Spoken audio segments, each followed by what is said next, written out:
ብዙዎቻችን በምንሰራው አንድ ትልቅ ስህተት ጸጉራችን ላይ ምንም ለውጥ አናይም።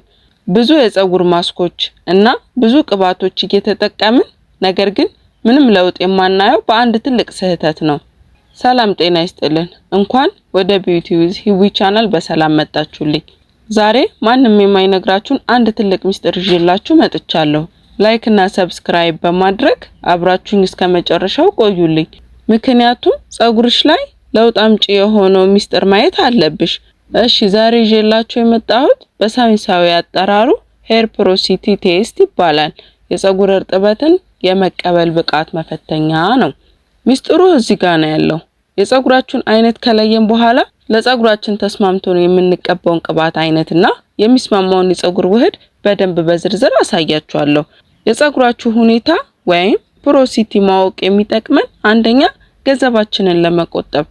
ብዙ ጊዜ ሰዎች ዩቲዩብ ላይ ወይም ቲክቶክ ላይ አንድ ሰው ይህንን ቅባት ጸጉሬን አሳደገው ሲል አይተው ያንን ውድ ቅባት ይገዛሉ። ነገር ግን የነሱን ጸጉር ከናንተ የጸጉር ታይፕ ጋር አንድ አይነት ካልሆነ ጸጉሩ ላይ ዝም ብሎ መከማቸት እንጂ ምንም አይጠቅመው። ስለዚህ በዚህ ቪዲዮ ላይ ባለው መሰረት ስትሄጂ ገንዘብሽን እንቆጥባለን ማለት ነው። ሌላው ጸጉራችን እንዳይሰባበርና ፎርፎር እንዳይዝ ይከላከላል። ለጸጉራችን የማይሆነውን ቅባት በተደጋጋሚ ስንጠቀም የራስ ቅላችን ቀዳዳዎችን እንደፍነዋለን። ስለዚህ ጸጉራችን ላይ ከፍተኛ የሆነ ፎርፎር፣ ድርቀት፣ መበጣጠስና የጸጉር መርገፍ ያስከትላል። በተጨማሪም ለጸጉራችን ትክክለኛ የሆነውን የውሃ መጠን ወይም እርጥበት አለመስጠት ነው። ጸጉር እንዲያድግ ቅባት ብቻ ሳይሆን እርጥበትም ያስፈልገዋል። ጸጉርሽ ያንቺ ውበት ነው። ስለዚህ ጸጉርሽን በደንብ ጠብቂ። የጸጉር ፈተና ሄር ፖሮሲቲ ቴስት እንዴት እንደምናደርግ ነይ። አንድ ንጹህና ግልጽ ብርጭቆ ውሃ እናዘጋጃለን።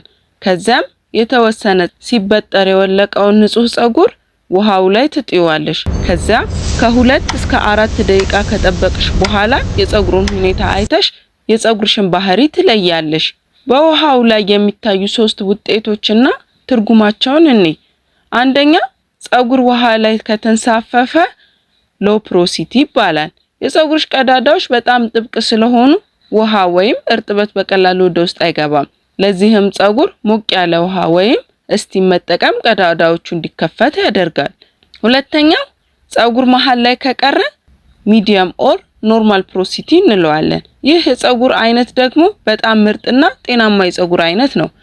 እርጥበትን ቶሎ ይቀበላል፣ መልሶም ቶሎ አይለቅም። ይህ የጸጉር አይነት የተለየ ጥንቃቄ አይፈልግም። መደበኛ እንክብካቤ በቂ ነው። ሶስተኛው ጸጉር ሙሉ በሙሉ ወደ ታች ከሰመጠ ሃይ ፖሮሲቲ እንለዋለን። ይህም የጸጉር አይነት የጸጉርሽ ቀዳዳዎች በጣም የተከፈቱ ናቸው። ውሃ ቶሎ ይመጣል ግን ደግሞ ቶሎ መልሶ ያወጣል። ያም ማለት ይደርቃል። ጸጉርሽም ታጥበሽ ስትጨርሺ በጣም በፍጥነት የመድረቅ ባህሪ አለው። እሺ አሁን የትኛው የጸጉር አይነት እንደሆናችሁ አውቃችኋል። አሁን ደግሞ ወደ ሚስጥሩ ልንገባ ነው። የሚያስፈልገውን የጸጉር አይነትና የቤት ውስጥ የሚሰራው ለጸጉራችን የሚስማማውን ማሳደጊያ የቤት ውስጥ ውህድ እናያለን። የመጀመሪያው የተንሳፈፈ ጸጉር ሎ ፖሮሲቲ ሄር የምንለው ይህ የጸጉር አይነት ጸጉር ቀዳዳዎች በጣም ጠባብ ስለሆኑ ወፍራም ቅባቶችን መቀባት የለብንም። ምክንያቱም ጸጉር ላይ የተከማቸ ፎርፎር ይፈጥራሉ። በቀላሉ ሰርገው የሚገቡ ቀጫጭን ቅባቶችን ይፈልጋል። የሚስማማው የቅባት አይነት የጆጆባ ዘይት፣ የአርጋን ዘይት ወይም የአቮካዶ ዘይቶችን ለተንሳፈፈ ጸጉር በጣም ተስማሚ ናቸው። ለጸጉራችን የሚሆኑ የሚያሳድግልን የቤት ውስጥ ውህድ ደግሞ የማርና የአቮካዶ ውህድ በጣም ለጸጉራችን ጠቃሚ የሆነ የቤት ውስጥ ውህድ ነው። የምናዘጋጀው ግማሽ የበሰለ አቮካዶ ከ2 የሾርባ ማንኪያ ማር ጋር ነው። ይህን ካዘጋጀን በኋላ በደንብ ፍጭት አድርገን መደባለቅ። ከዛም ውህዱን ከቀባሹ በኋላ በላስቲክ ሸፍነሽ በሙቅ ውሃ የተነከረ ፎጣ ጠምጥሚበት። በሙቀቱ የጸጉሩ ቀዳዳዎቹ ተከፍተው ማሩና አቮካዶ እንዲመጡ ይረዳቸዋል። በመቀጠልም ከ30 ደቂቃ በኋላ በሻምፖ ታጠቢው። ሁለተኛው መሃል ላይ የሚቀረው ጸጉር ሚዲየም ኦር ኖርማል ፖሮሲቲ ሄር የምንለው ይህ በጣም የታደለ የጸጉር አይነት ነው። እርጥበትም ሆነ ቅባትን በአግባቡ ይቀበላል። ስለዚህ ሚዛኑን የጠበቁ መካከለኛ ቅባቶችና ፕሮቲን ያስፈልጋል። የሚስማሙት ቅባቶች የወይራ ዘይት፣ የአልመንድ ዘይት ወይም የሰናፍጭ ዘይት ነው። ለዚህም የፀጉር አይነት የሚስማማው የሚያሳድግልን የቤት ውስጥ ውህድ የሙዝና የወይራ ዘይት ውህድ ነው። አንድ የበሰለ ሙዝና 2 ማንኪያ የወይራ ዘይት ፈጭተን እናዘጋጃለን። ከዛም በደንብ አዋህዶ መቀባት ነው። ሙዝ ፀጉር እንዳይሰባበር የመለጠጥ አቅሙን ይጨምራል። ሶስተኛው ሙሉ በሙሉ ለሰመጠው ፀጉር ሃይ ፖሮሲቲ ሄር ነው። ይህ ፀጉር ቀዳዳዎቹ በጣም ሰፊ ስለሆኑ እርጥበት ቶሎ ይመጣል።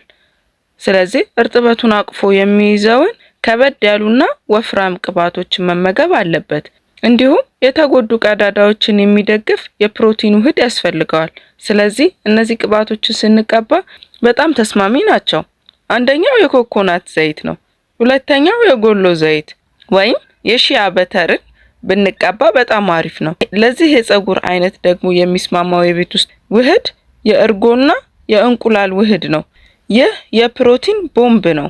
አንድ እንቁላል እና ግማሽ ሲኒ እርጎ አድርገን ካዘጋጀን በኋላ 1 ማንኪያ የኮኮናት ዘይት ጨምረን በደንብ መምታት። እንቁላል ውስጥ ያለው ፕሮቲን የፀጉር ቀዳዳዎችን ይጠግናል። ይህም ውህድ ፀጉራችንን ቀብተን ከ20 እስከ 30 ደቂቃ ቆይተን በቀዝቃዛ ውሃ መታጠብ። ትኩስ ውሃ እንቁላሉን ፀጉርሽ ላይ ሊያበስለው ስለሚችል በፍጹም አትጠቀሚ። ብዙ ጊዜ ፀጉራችን ላይ ቴስት ሳናደርግ የምንጠቀማቸው ማንኛውም ነገሮች ስህተት መሆኑን የምንረዳው ፀጉራችን ላይ ትክክለኛ ጉዳት ስናይ ነው። ስለዚህ ይህን ምርመራ ወይም ቴስት ማድረግ በጣም አስፈላጊ ነገር ነው። ይህን ምርመራ ሳናደርግ የምንሰራው ብዙ ስህተቶች አሉ።